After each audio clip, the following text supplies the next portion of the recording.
For over 30 years, one man has stood before the world and delivered the same warning: Iran must be stopped. But why? What made Benjamin Netanyahu, Israel's longest-serving prime minister, so completely consumed by the destruction of the Iranian regime? The answer lies not in politics alone, but in blood, grief, and a lifelong sense of historic destiny. Benjamin Netanyahu was born in 1949 in Tel Aviv. He grew up in the shadow of two worlds, the ancient streets of Jerusalem and the modern campuses of America where his family often lived.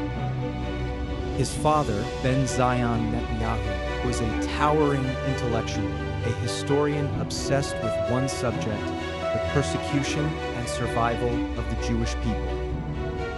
In that household, the Holocaust was not distant history. It was a living warning. Ben Zion Netanyahu lived to 102. Even at the age of 100, he gave a speech with one central message: stop Iran. For young Benjamin, this was not just politics, it was inheritance. A civilizational worldview. The Jewish people exist in perpetual danger, surrounded by enemies who want them erased. In 1967, Netanyahu returned to Israel and joined the Israel Defense Forces. Not as an ordinary soldier, but as a member of Sayeret Matkal, Israel's most elite special forces unit. He was trained to operate behind enemy lines, to strike fast, and to eliminate threats before they materialized. This military DNA never left him. It shaped every political decision he would ever make. The moment that truly defined Netanyahu happened in 1976 at Entebbe Airport in Uganda. Terrorists had hijacked an Air France plane and taken over 100 Jewish hostages. Israel launched a daring rescue mission. It succeeded, but at a terrible cost. Jonathan Netanyahu, Benjamin's older brother, was killed leading that operation. Benjamin never recovered from that loss. He turned his grief into a crusade. When Netanyahu entered the Knesset in the early 1990s, he arrived with one obsession: Iran. In 1992, he declared that Iran would have nuclear weapons within 3 to 5 years. He said the same in 1995, 2002, 2009, 2012. The warning never changed. In 2012, Netanyahu stood at the United Nations podium and held up a cartoon drawing of a bomb. The world laughed. Some called it theater, but to Netanyahu, it was deadly serious. Iran was marching toward a nuclear weapon, and the world was sleepwalking toward catastrophe.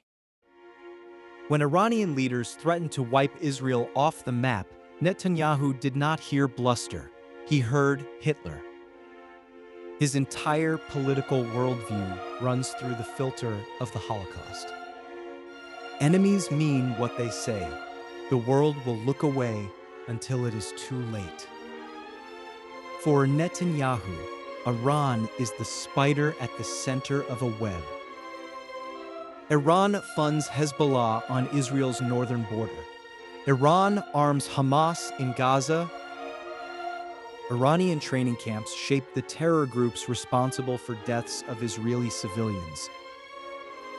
Every rocket that falls on Tel Aviv has "Made in Tehran" stamped on it. The Iran threat has been the foundation of Netanyahu's political survival. As long as Iran is the supreme existential danger, Netanyahu becomes indispensable. The Palestinian question gets sidelined, corruption charges feel trivial. The crisis with Iran by design never ends. In 2025, Netanyahu told an interviewer that he was on a historic and spiritual mission.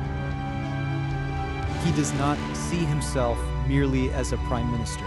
He sees himself as a figure of destiny, the man chosen by history to ensure the Jewish people are never again led to slaughter. Iran is his purpose. Netanyahu's obsession with Iran is the product of six forces woven together. A father who taught him civilization is always at war, a Holocaust framework, the death of a beloved brother. Elite military training, decades of political calculation, a self-mythology of historic mission. Whether that obsession ultimately protects Israel or pushes the region toward catastrophe.